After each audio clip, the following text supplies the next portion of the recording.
أعوذ بالله من الشيطان الرجيم. بسم الله الرحمن الرحيم. السلام عليكم ورحمة الله وبركاته.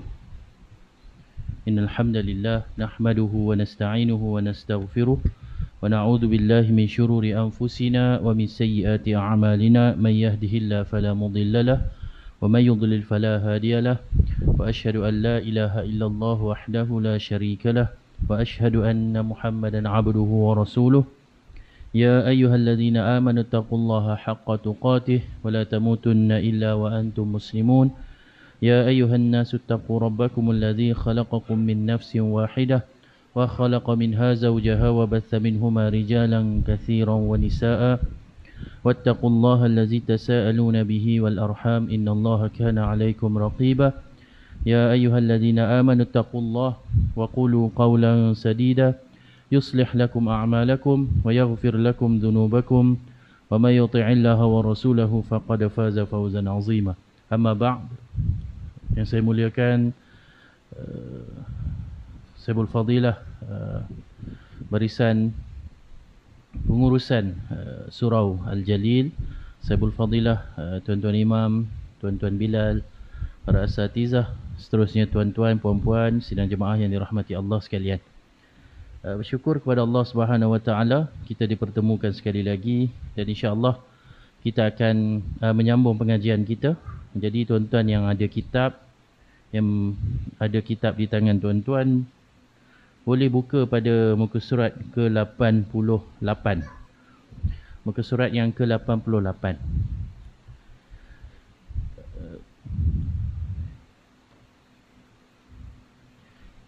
Tuan-tuan puan-puan yang dirahmati Allah, pada muka surat yang ke-88 kita masih lagi membicarakan tentang sunat-sunat fajar, iaitu sunat-sunat yang dilakukan oleh Nabi SAW, khususnya sebelum Nabi SAW menunaikan solat fardu subuh. Jadi kita bincangkan pada sebelum ini adalah mengenai tentang solat sunat sebelum subuh, ataupun kita sebutkan sebagai qabliyah subuh, iaitu solat sunat 2 rakaat sebelum subuh, yang mana kita dah bincangkan tentang kelebihan dan sebagainya. Dan begitu juga kita ada lihat bagaimana Nabi SAW, sekiranya Nabi SAW qiyam ataupun Nabi melakukan qiyam pada malamnya, jadi apabila Nabi SAW selepas Nabi menunaikan solat sunat, Nabi akan berbaring sebentar pada belah kanan sebelum menunaikan solat subuh. Jadi para ulama membincangkan tentang perbuatan Nabi itu. Adakah ia je sunnah secara mutlak, maksudnya kita boleh buat seperti mana Nabi SAW, ataupun di sana ada petunjuk yang lain. Jadi ada sebahagian ulama mengatakan kita boleh buat, tak ada masalah. Maksudnya selepas saja solat sunat subuh, boleh untuk kita berbaring dengan orang kata mengiring ke belah kanan. Sebahagian ulama, khususnya Syekhul Islam Ibn Taymiyah, dan ada beberapa pandangan yang lain, ulama yang lain, dia mengatakan bahawa sunnah itu hanya Nabi SAW laksanakan kalau Nabi SAW qiyam. Maksudnya bila Nabi dah berdiri malam lama, solat lama, jadi sebelum Nabi SAW nak solat subuh, maka Nabi akan berbaring dengan mengiring ke sebelah kanan. Baring tuan-tuan, bukan tidur tuan-tuan. Maknanya mungkin Nabi SAW nak melepaskan keletihan dia sebentar sebelum untuk melaksanakan solat subuh. Dan itu adalah pandangan kuat yang dipegang oleh Aisyah sendiri, dan begitu juga dengan Ibn Umar. Sebab ada riwayat-riwayat yang lain. Bila hadis ini tersebar, jadi ramai orang buat. Jadi bila pada zaman Ibn Umar itu, mereka yang mendengar hadis ini dan cuba untuk melaksanakan sunnah ini, jadi sebelum solat subuh tu, jadi beramai-ramai orang tidur di dalam masjid, berbaring mengiring ke sebelah kanan. Dan apabila perkara ini diberitahu kepada Ibn Umar, dia mengutuskan seseorang untuk, dia kata, kejutkan mereka. Dia kata ini bukan sunnah Nabi. Maksudnya Ibn Umar dia faham bahawa yang Nabi berbaring dengan mengiring sebelah kanan itu adalah sebabnya apa? Sebab Nabi malam tu je dah qiyam lama. Jadi itu adalah perbahasan para ulama lah. Kita boleh berpegang untuk salah satu daripadanya. iaitu kalau kita nak mengambil sunnah, sebab kita nampak, kita tahu Nabi buat sedemikian, maka kita nak buat. Moga-moga kita mendapat sunnah tersebut. Dan lebih afdal kita mengikut bagaimana Nabi, bila malam tu Nabi dah qiyam, dah berdiri lama untuk qiyamul lail dan sebagainya, maka sebelum Nabi SAW menunaikan solat subuh, Nabi berbaring dengan mengiring sebelah kanan. Baik, jadi tuan-tuan, pada muka surat yang ke-88 ini, pada perenggan yang ketiga, tuan-tuan tengok di situ. Seterusnya penulis dia kata apa? Yang paling utama, maksudnya yang paling afdal lah, dalam solat fajar adalah menyegerakannya, yakni melaksanakan solat fajar pada saat masih gelap, di awal waktunya. Inilah pendapat jumhur ulama. Baik, pendapat jumhur ulama ini berdasarkan beberapa hadis. Antaranya hadis yang diriwayatkan oleh Aisyah radhiyallahu an, iaitu isteri Nabi Ummul Mukminin. Dia berkata apa? Dahulu para wanita mukminat menghadiri solat subuh. Maksudnya pada waktu itu wanita-wanita datang ke masjid untuk solat subuh bersama dengan Nabi SAW.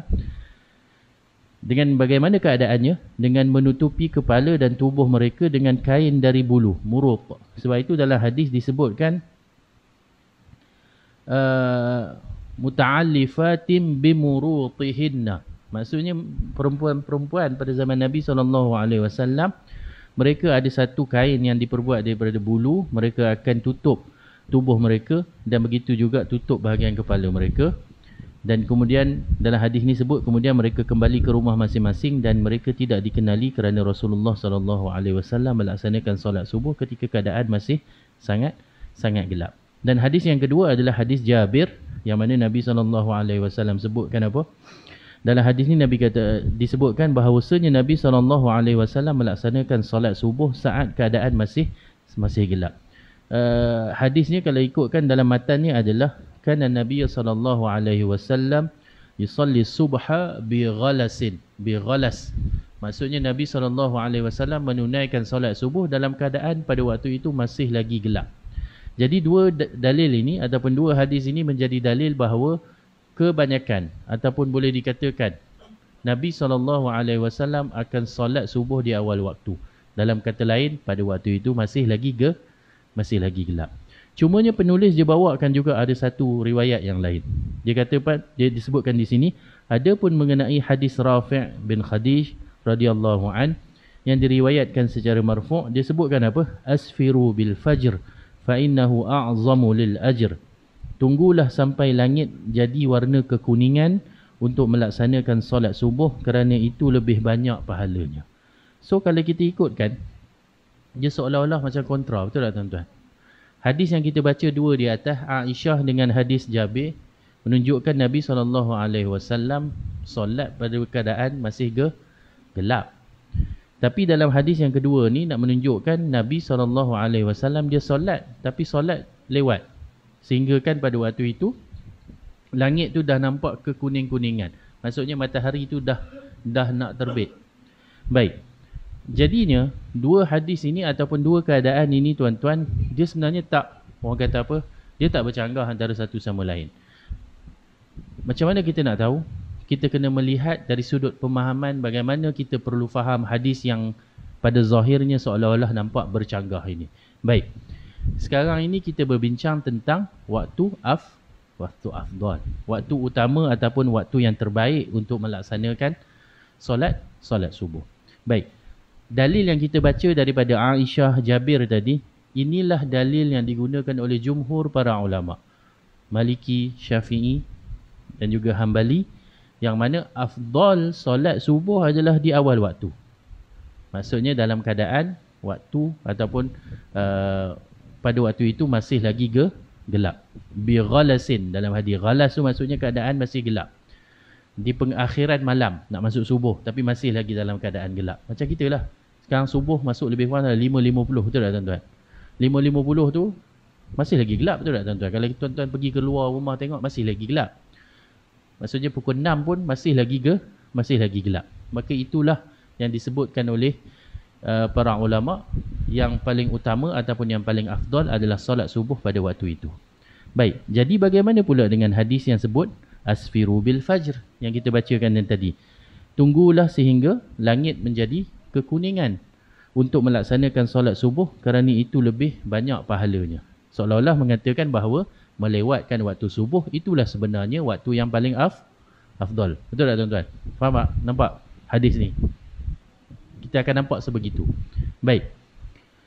Hadis yang kita bacakan tadi, asfiru bil fajr. Inilah hadis yang digunakan oleh mazhab Hanafi, yang mana kalau tuan-tuan pernah, mungkin tuan-tuan pernah mengembara musafir ke negara-negara belah India, belah Pakistan, Uzbekistan, Kazakhstan, Afghanistan, negara yang mana bermazhab Hanafi, mereka beramal dengan hadis ini. Kerana mereka berpandangan hadis inilah yang menunjukkan waktu afdal untuk solat subuh adalah dengan mengakhirkan sedikit bila dalam keadaan sedang langit tu dah kekuning-kuningan. Maksudnya dah nampak kuning. Dia masih gelap tapi ada kuning-kuning lagi. Maksudnya waktu tu matahari dah nak naik dah tu. Tapi masih lagi dalam waktu subuh. Sebab tu tuan-tuan, kalau tuan-tuan pergi ke negara yang sedemikian yang kita sebutkan tadi, yang bermazhab Hanafi, mereka akan solat subuh lewat. Kadang-kadang, kalaulah kata 5.50 kita masuk waktu dekat sini, kadang-kadang mereka akan melewatkan solat tu 45 minit ataupun sejam. Lepas tu baru mereka solat. Ini berdasarkan beberapa pengalaman yang saya pernah dengar lah orang menceritakan, yang mereka pernah mengembara pergi ke negara-negara tersebut. Mereka menceritakan sedemikian. Dia datang awal, tak ada orang. Pelik dia. Mana semua orang ni? Kali pertama pergi ke, masa tu dia pergi ke Uzbekistan. Uzbekistan pun bermazhab Hanafi. Awal tak ada. Lama tunggu. Setengah jam. Kemudian lepas dekat-dekat nak sejam 45 minit tu baru imam keluar. Baru solat. Bila diorang habis solat, dah cerah lah. Nak menunjukkan mereka memahami hadis ini, mazhab Hanafi menggunakan hadis ini menunjukkan di sisi mereka yang paling afdal adalah mengakhirkan sedikit solat. Baik. Jadi, kalau kita melihat seolah-olah macam ada sedikit percanggahan di sini. Bagaimana pula jumhur ulama yang menyebutkan afdal solat di awal waktu itu memahami hadis asfiru bil fajr ni? Maksudnya bagaimana mereka faham tentang hadis tunggulah sampai langit menguning ini untuk melaksanakan solat subuh kerana itu lebih banyak pahalanya. Baik. Maka dijelaskan banyak tuan-tuan dalam kitab-kitab syarah hadis. Al-Imam Ibn Hajar Al-Haytami dia syarahkan. Al-Imam San'ani dia ada mensyarahkan. Dan ada satu pandangan yang boleh dikatakan antara yang kita sebutkan sebagai bagaimana untuk kita rasa bila kita faham syarahan atau syarah kepada hadis ini, maka kita faham bagaimana jumhur memahami hadis ini pula. Baik. Jumhur ulama yang kita sebutkan tadi, Maliki, Syafi'i dan juga Hambali, dia memahami asfiru bil fajr ni maksud dia apa? Tunggulah sampai langit menguning ni maksudnya adalah melamakan solat subuh. Maksudnya apa? Solat masih lagi dalam keadaan gelap, tetapi nak katakan solat itu lama, sunnahnya untuk memanjangkan waktu subuh itu sehinggakan bila habis subuh dah nampak kekuningan. Jadi diorang faham begitu. Jadi dengan mengatakan ataupun dengan pandangan melamakan solat subuh itulah yang disebutkan dengan itulah yang lebih banyak pahalanya. Sebab apa? Ada banyak dalil-dalil yang lain.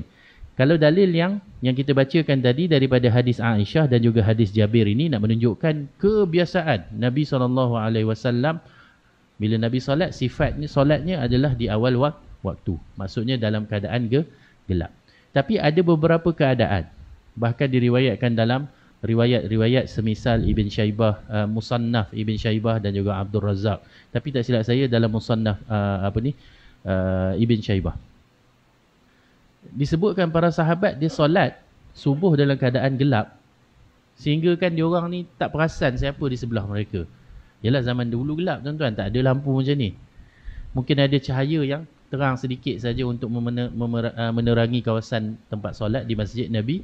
Dan mereka solat dan nak menunjukkan betapa lamanya dalam riwayat tersebut, mereka hanya mengenali siapa yang berada di sebelahnya ketika mereka habis solat. Bila bagi salam tengok ke kiri, tengok ke kanan, baru kenal orang. Maksudnya Nabi solat lama sehingga kan ada orang kata apa?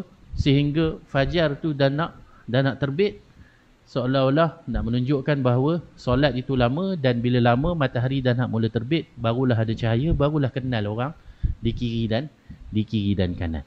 So itulah yang difahami dengan asfiru bil fajr fa innahu a'zamu lil ajr, iaitu yang dimaksudkan adalah dengan memanjangkan waktu solat. Solat masih lagi di awal waktu dalam keadaan gelap, tetapi sunnahnya adalah dengan memanjangkan bacaan ketika mana dalam solat fardu subuh. Sebab itu kalau kita tengok dalam mazhab kita sendiri, tuan-tuan puan-puan yang dirahmati Allah, ada beberapa solat yang mana disunnahkan untuk kita memanjangkan bacaan. Salah satunya adalah solat subuh. Dan begitu juga solat zuhur. Dan solat subuh ini, tuan-tuan, mungkin itu sunnah lah. Maksudnya bukanlah kita katakan wajib. Bila kita katakan sunnah itu, kita faham boleh buat dapat pahala, dan tinggal dia tidak ada dapat apa-apa kecaman. Tetapi macam saya selalu sebut, bila kita belajar kitab ini adalah satu untuk kita tahu sunnah Nabi, dan untuk satu lagi adalah untuk kita amalkan.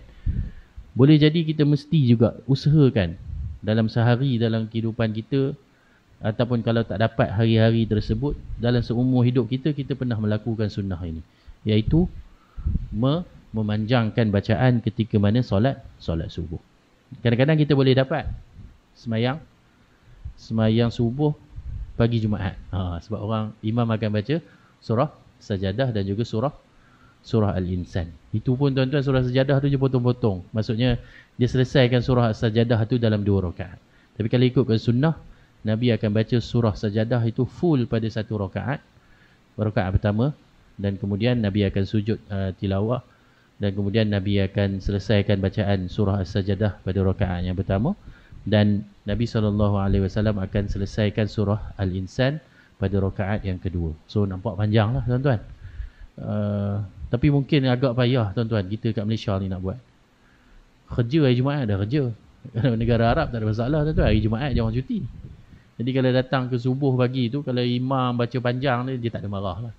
Kalau kita ni imam panjang sikit time tu, minta tegur lah, bagi tahu pengerusi lah, imam baca panjang sangat subuh, orang nak pergi kerja lah, apalah. Tapi biarlah, kita kena faham jugalah keadaan orang, kan?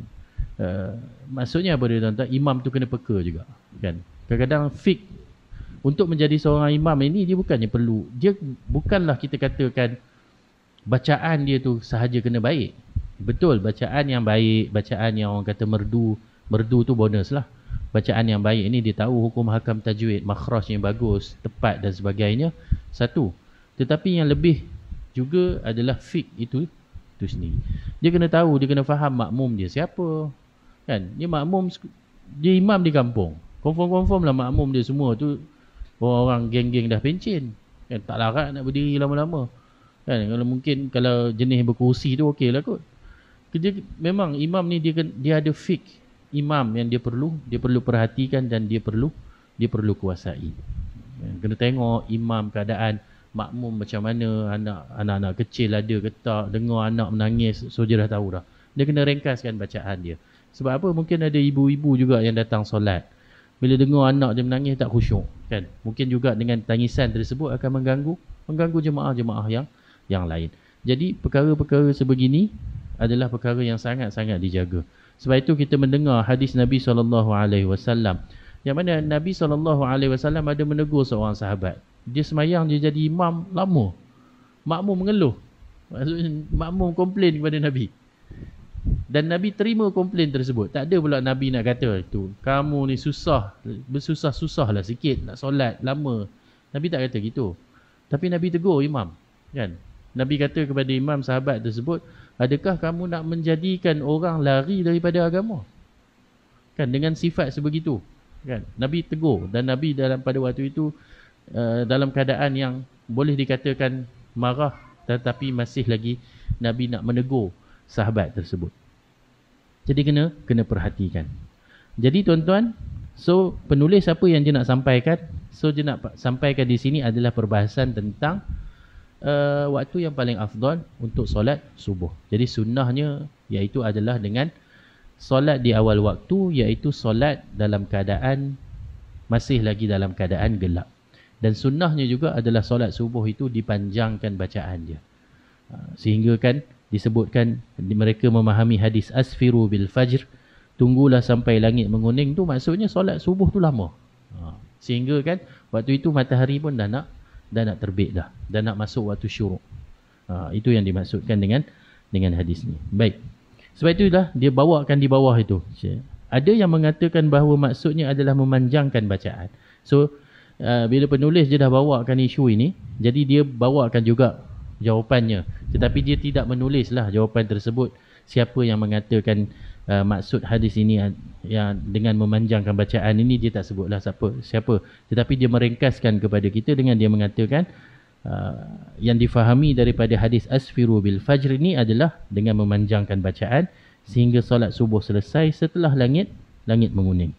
Ada yang mengatakan bahawa hadis ini mansukh, maksudnya terhapus hukumnya. Maksudnya tak dipakailah untuk asfiru bil fajr, untuk melewatkan ni. Ada juga pandangan yang mengatakan ianya dimansukhkan. Maksudnya tak dipakai. Hukum ini tak dipakai. Ada juga yang mengatakan bahawa maksudnya adalah mengakhirkan solat hingga jelas dan pasti bahawa fajar telah menyingsing, hingga tidak ada keraguan padanya. So ini semuanya adalah pandangan-pandangan para ulama dalam memahami hadis ini. Tetapi dari sudut jumhur para ulama yang mengatakan bahawa afdal solat pada waktu masih lagi dalam keadaan gelap, mereka mengatakan bahawa asfiru bil fajr ni adalah maksud dia adalah memanjangkan bacaan. Baik. Seterusnya tuan-tuan puan-puan yang dirahmati Allah. Pada muka surat yang ke-89, penulis membawa kita untuk melihat kepada perkara apa dia? Pergi ke masjid dan sunnah-sunnah yang terkait dengannya. So kita dah tahu waktu subuh dah ada. Maka apa yang perlu dilaksanakan seseorang itu sekiranya kalau dia nak pergi ke masjid, apakah sunnah-sunnah yang boleh dilaksanakan? Baik. Penulis menyebutkan kerana solat subuh adalah solat pertama dalam satu hari di mana seseorang lelaki pergi ke masjid untuk melaksanakannya, maka ketika pergi ke masjid itu ada beberapa perkara yang disunnahkan. Jadi penulis membawakan perkara-perkara yang disunnahkan untuk dilaksanakan dalam nak pergi ataupun dalam nak menuju ke masjid. Baik, apa dia yang pertama dia tuan-tuan? Disunnahkan untuk bersegera pergi ke masjid. Baik. Hal ini berdasarkan hadis Abu Hurairah radhiyallahu an yang mana dia berkata Rasulullah sallallahu alaihi wasallam telah bersabda, "Lau ya'lamuna ma fit tahjir lastabaqu ilaih." Iaitu seandainya mereka mengetahui pahala bersegera ke masjid, nescaya mereka akan saling berlumba-lumba kepadanya. Maksudnya mesti akan ramai orang akan datang awal ke masjid. Dan penulis juga meletakkan lagi contoh-contoh ataupun praktikal para salafus salih. Dia bawakan tuan-tuan riwayat daripada Sa'id Al-Musayyib. Dia mengatakan apa? Diriwayatkan dari Sa'id Al-Musayyib radhiyallahu an, dia berkata, tidaklah seorang muazzin mengumandangkan azan sejak 30 tahun yang lalu kecuali aku sudah berada di masjid. Ni Sa'id Al-Musayyib dia sendiri sebutkan. Begitu juga dia kata lagi, aku tidak pernah mendengar azan sementara aku masih berada di tengah-tengah keluargaku sejak 30 tahun yang lalu. Hebat ni tuan-tuan. Jadi bila kita nampak satu perilaku ataupun perlakuan, contoh yang hebat ini, maksudnya pelakunya Sa'id Al-Musayyib ni seorang yang hebat. Maka kita kena kenal siapa Sa'id Al-Musayyib ini tuan-tuan. Sa'id Al-Musayyib ini adalah tabi'in. Maksudnya mereka adalah anak murid kepada para sahabat. Dan dia digelar sebagai Sayyidu At-Tabi'in, ketua bagi tabi'in. So siapa ketua At-Tabi'in? Sa'id bin Al-Musayyib. Sa'id bin Al-Musayyib ini tuan-tuan, kenapa dia dijoloki dengan, kita katakan, dengan ketua dari kalangan tabi'in? Satunya mestilah dari sudut keilmuannya, kesolehannya, itu sudah tentu. Tetapi dari sudut latar belakang dia, Sa'id bin Al-Musayyib ni dia menantu kepada Abu Hurairah. Maksudnya pak mentua dia tu bukan jalan-jalan orang tuan-tuan. Abu Hurairah itu adalah pak mentua kepada Sa'id bin Al-Musayyib. Dan Sa'id bin Al-Musayyib ini juga digelar juga sebagai fuqaha Al-Madinah as-sab'ah. Fuqaha ataupun kita sebutkan sebagai 7 orang faqih yang berada di Madinah. Siapa mereka ini, 7 orang ini? Mereka ini adalah anak-anak murid para sahabat yang mana kita tahu selepas kewafatan Nabi SAW, para sahabat ni bertebaran tuan-tuan. Ada yang kekal di Madinah dan ada kembali ke Mekah dan ada pergi ke negara Syam dan sebagainya. Dan selepas kewafatan Nabi SAW, Madinah masih kekal lagi sebagai tempat penyebaran ilmu. Kerana apa? Meskipun ada para sahabat yang berkeliaran ataupun kita katakan pergi merantau ke negara-negara yang lain ataupun ke bahagian-bahagian yang lain, tetapi kebanyakan mereka masih ataupun kebanyakan daripada para sahabat masih lagi berada di Madinah. Boleh dikatakan kibar sahabat yang besar-besar ni, orang kata yang senior-senior ni masih lagi berada di Madinah. Dan mereka ini menjadi tumpuan daripada kalangan at-tabi'in untuk mereka ini menuntut ilmu daripada mereka. Salah satunya adalah Sa'id bin al-Musayyib. Jadi di dalam sejarah Islam ada disebutkan dengan 7 orang fuqaha Madinah. Siapa dia? Satu tadi Sa'id bin al-Musayyib. Yang kedua siapa tuan-tuan? Kalau tuan-tuan nak salin ke apa, nak ingat boleh. Urwah bin Az-Zubair, anak kepada Zubair. Yang ketiga Al-Qasim bin Muhammad. Yang keempat Kharijah bin Zaid. Yang kelima Abu Bakar bin Abdul Rahman. Yang keenam Sulaiman bin Yasar. Dan yang ketujuh Ubaidillah bin Abdullah. So inilah 7 orang fuqaha faqih besar di Madinah. Maknanya selepas para sahabat, mereka inilah yang mendominasi keilmuan pada waktu itu kerana mereka berada di Madinah. Semua orang akan cari mereka ini. Apa-apa permasalahan, apa-apa sahaja yang melibatkan permasalahan fiqh, fatwa dan sebagainya, so mereka inilah yang akan dirujuk. Sebab itu disebutkan fuqaha al-Madinah as-sab'ah, iaitu 7 orang faqih yang berada di Madinah selepas kewafatan Nabi SAW, dan mereka ini adalah daripada kalangan at-tabi'in. Jadi tuan-tuan, nak menunjukkan sunnah bersegera masjid ni maksud dia apa? Maksudnya apa? Senang je. Sebelum azan dikumandangkan, dia dah ada di masjid. Itu maksud dia. Sebab tu kalau kita tengok asar ataupun riwayat yang diceritakan sendiri oleh Sa'id bin al-Musayyib, dia kata apa? Dia tak pernah lah tatkala muazzin mengumandangkan azan, dia masih lagi berada di rumah ataupun bersama keluarga. Tak ada. Maksudnya mungkin lebih kurang dalam 10 minit sebelum itu dia dah ada kat masjid. Sebelum masuk waktu lagi dia dah ada di masjid. Dan perkara ini dilaksanakan ataupun dilakukan secara berterusan oleh Sa'id bin al-Musayyib selama 30 tahun tuan-tuan. Hebat tuan-tuan, nak kekal 30 tahun berada di saf pertama, datang ke masjid sebelum muazzin mengumandangkan azan. Hebat. Sebab tu kalau nak katakan tuan-tuan, kalau kita nak cari contoh tauladan yang baik, orang kata, ya, pertama mesti kita akan mencontohi Nabi SAW. Kedua, tiada lain-lain para sahabat. Dan selepas itu siapa tuan-tuan? Tabi'in. Sebab itu Nabi SAW disebutkan dalam sebuah hadis. Nabi kata apa? Sebaik-baik manusia, khairun nas qarni. Kata Nabi SAW. Sebaik-baik manusia adalah mereka yang hidup pada kurun aku. Maksudnya Nabi dan juga para sahabat. Kemudian Nabi kata apa? Thummal lazina yalunahum. Kemudian mereka yang datang selepasnya. Siapa? Tabi'in. Kemudian Nabi sebut lagi thummal lazina yalunahum.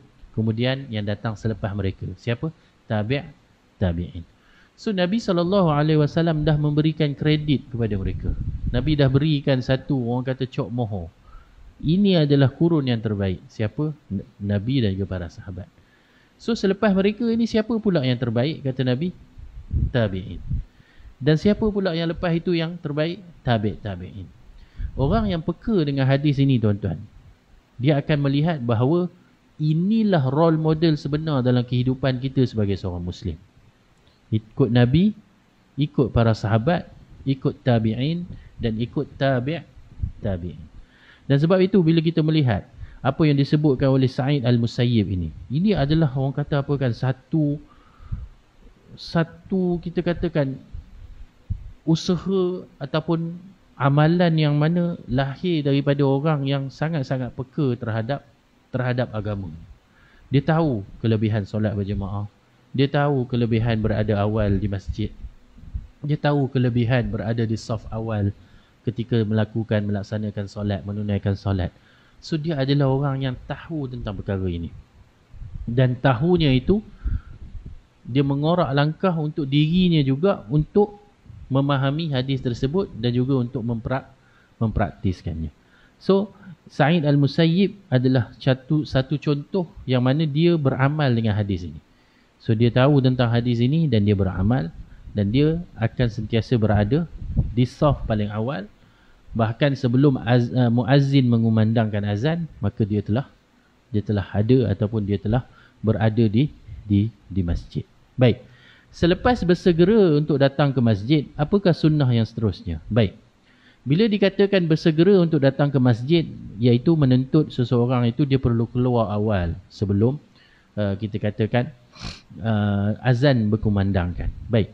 Adapun yang sunnah yang keduanya adalah semata-mata keluar daripada rumah dalam keadaan bersuci. Itu juga dikira sebagai satu sunnah yang mana ada kelebihan ataupun fadilatnya yang tersendiri. Apa dia fadilat dia? Kerana setiap langkahnya akan dicatat sebagai kebaikan. Baik. Hal ini berdasarkan apa? Berdasarkan hadis Abu Hurairah radhiyallahu an, dia berkata yang mana Rasulullah sallallahu alaihi wasallam telah bersabda. Nabi kata apa? Salatul rajuli fi jama'atin tazidu ala salatihi fi baitihi wa salatihi fi suqihi bid'an wa 20 darajah. Nabi kata apa? Solat seorang lelaki itu fi jama'ah, dalam keadaan berjemaah. Solat beramai-ramai. Tazidu ala salatihi. Yang mana dianya solat ini akan melebihi daripada solatnya kalau dia solat di rumahnya. So bila katakan solat di rumah ni maksudnya dia solat sendirilah. Ataupun wa salatihi fi suqihi, ataupun dia solat di pasar, ataupun kita katakan solat di tempat kerja. Kadang-kadang orang solat tempat kerja dia solat sendiri, betul tak tuan-tuan? So, Nabi kata apa? Bid'an wa 20 darajah. Kelebihan dia itu adalah di antara 23 hingga 29. Baik, tuan-tuan, kenapa dia sebut 23 hingga 29? Kerana perkataan bid'an itu sendiri, tuan-tuan. Sebab bid'an ataupun bid'un dalam bahasa Arab, dia membawa makna nombor 3 hingga 9. Sebab tu bila kata 20 maksudnya 23 hingga 29. So itu ganjaran yang dilebihkan bagi orang yang sembahyang berjemaah. Sebab tu kita dengar dalam satu riwayat yang lain, Nabi kata orang yang sembahyang berjemaah akan mendapat berapa kali? Lebih darjat 27 kali. Dalam hadis yang lain ada juga Nabi kata 25. Tapi ala kulli hal, walaupun nombor itu berbeza, tetapi dia membawa makna yang banyak, iaitu kelebihan daripada orang yang solat bersendiri itu adalah banyak. Baik. Wazalika anna ahadahum idza tawaddaa fa ahsana alwudu. Dan seseorang itu apabila dia berwuduk dan kemudian fa ahsana alwudu, dia memperelokkan wuduk dia. Kita dah bincang dulu. Apa maksud memperelokkan wuduk? Adalah dia meraihkan sunnah-sunnah yang ada ketika mana dia berwuduk. Maksudnya bukan wuduk ala kadar.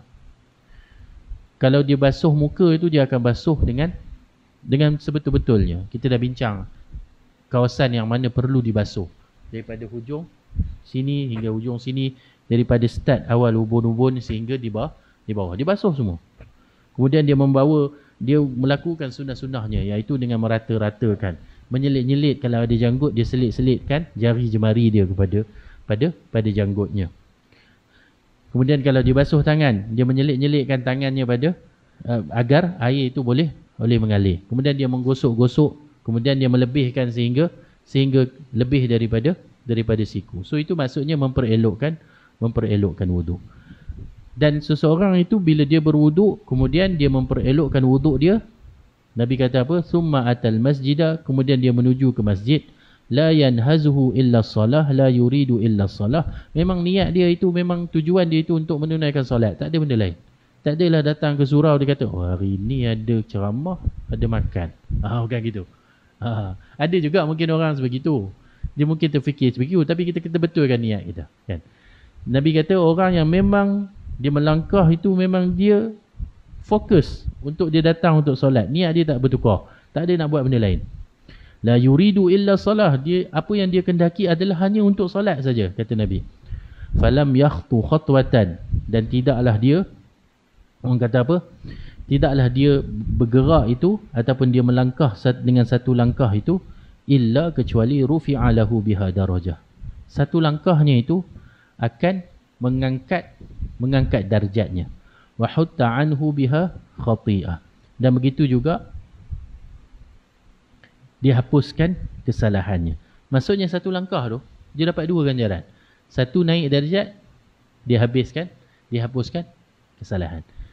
Sebab kita nak bergerak, kita kena dua langkah, tuan-tuan. Satu langkah tak bergerak. Satu, kemudian bila kita angkat kaki tu baru kita akan bergerak ke depan. Walaupun kita dah bergerak satu, tuan-tuan, dari satu darjat diangkat, satu khati'ah, satu kesalahan ataupun kesilapan kita dihapuskan. Allah ampunkan. Tambah lagi bila kita menapak sehingga sampai ke masjid. Wa hattu anhu biha khati'atun hatta yadkhulal masjid. Sehinggalah dia masuk ke dalam masjid. Sampai dah tuan-tuan melangkah masuk ke situ. Tiap-tiap langkah tu kalau tuan-tuan daripada blok A ke, daripada blok B ke, ini blok apa tuan-tuan? Blok A. Blok B jauh sikit. Dia banyak je menapaknya. Lagi pula kalau dia menapak dari tingkat 40 tu, dia tak guna lift, tuan-tuan. Maksudnya setengah jam awal tu dia dah bersiap dah bergerak. Mungkin dia nak cari fadilat lebih, kan? Wallahu alam. Kalau ada orang begitu, mungkin dia memahami lah, mungkin dia nak ambil fadilat tu. Dia menapak daripada blok B datang, blok A ke dia datang. So setiap langkah itu menaikkan darjat dan juga menghapuskan khati'ah. Dan kata Nabi SAW lagi, fa iza dakhala al-masjid, dan bila dia dah masuk ke masjid pula, kana fi salati ma kanati salatu hiya tahbisuhu. Dan apabila dia berada di masjid tu pula, dia dianggap sedang melaksanakan solat selama mana yang menahannya adalah solat. Maksudnya bila dia masuk saja dah ke masjid itu, pahala solat tu dia dah dapat. Sehinggalah dia menunggu solat waktu yang lain. Katakanlah tuan-tuan datang maghrib tadi, tuan-tuan duduk, ada ceramah tuan-tuan dengar, dan tujuan tuan-tuan untuk duduk di sini sebab nanti nak solat Isyak pula.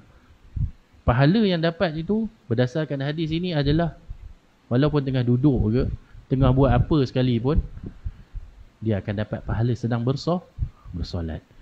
Bukan itu saja, Nabi tambah lagi, wal malaikatu yusalluna ala ahadikum. Dan para malaikat akan yusallu. Kalau ikutkan kat sini, kalau kita kata sallu tu selawat, tapi dalam hadis ini kita katakan malaikat dia akan berdoa kepada setiap mereka yang mana kekal di dalam masjid, di dalam majlis itu, maksudnya dia kekal di dalam masjid allazi shalla fihi, pada tempat dia solat tersebut. Dan apa yang diminta ataupun yang didoakan oleh para malaikat, Allahumma arhamhu, ya Allah kau rahmatilah dia. Itu doa para malaikat. Allahumma ighfir lahu, ampunkan dia ya Allah. Allahumma tuba alaih, terima taubat dia ya Allah. Malam yu'zi fihi, selagi mana dia tidak, orang kata apa, dia tidak mengganggu orang lain, sama ada dengan tangan ataupun lisan. Kiranya apa? Dia duduk dengar ceramah ke, ataupun dia baca Quran ke, ataupun dia mungkin nak berzikir ke, ataupun mungkin dia mengantuk je, nak rehat sekejap je, nak baring sekejap je, nak tidur. Dia tak kacau orang. Selagi itulah dia akan sentiasa mendapat doa daripada para malaikat. Dan disebutkan lagi malam yuhdith fihi, iaitu selama mana dia belum dan selama dia belum berhadas, maksudnya dalam keadaan berwuduk. So keluar ke rumah juga adalah sunnah yang mana akan memberikan ganjaran yang besar kepada orang yang datang untuk menuju ke masjid. Sudahlah dihapuskan, diangkat darjat, dihapuskan kesalahannya, dan kemudian lagi mendapat pahala ketika mana pahala orang yang sedang bersolat selama mana dia ada di situ, dan kemudian ditambah lagi dengan doa para malaikat. So ini adalah sunnah yang perlu untuk kita perhatikan dengan baik, iaitu keluar daripada rumah dalam keadaan telah bersuci. Tapi syarat dia apa? Telah bersuci. Jadi tuan-tuan afdal yang terbaiknya, kita katakan sunnahnya, kita keluar daripada rumah, kita dah siap-siap ada air semayang daripada rumah untuk kita mendapatkan fadilat ini. Baik tuan-tuan puan-puan yang dirahmati Allah, kita mungkin berhenti dahulu di poin yang nombor 2 ini pada muka surat yang ke-90. Adapun pada pertemuan yang akan datang, kita akan melihat pula keluar untuk melaksanakan solat dengan tenang dan berwibawa. Maksudnya, selain daripada kita nak ataupun kita nak keluar untuk menunaikan solat, kita nak keluar untuk menuju ke masjid untuk solat subuh ke ataupun solat-solat yang lain, dalam masa yang sama ada juga sunnah yang berkait dengan keadaan keluarnya kita itu. Kita keluar dalam keadaan macam mana? Terburu-buru ke? Kan, berlari ke? Jogging ke? So ini dibincangkan pada poin yang nombor 3 dan insya-Allah kita akan membacanya dan membahaskannya pada pertemuan yang akan datang. Jadi tuan-tuan puan-puan yang dirahmati Allah, saya berhenti dahulu di sini. Semoga Allah Subhanahu Wa Taala merahmati kita semua dan saya mohon maaf sekiranya ada tersilap kata dan bicara. Insya-Allah kita bertemu pada sesi yang akan datang. Saya sudahi dengan wabillahi taufik wal hidayah. Assalamualaikum warahmatullahi wabarakatuh.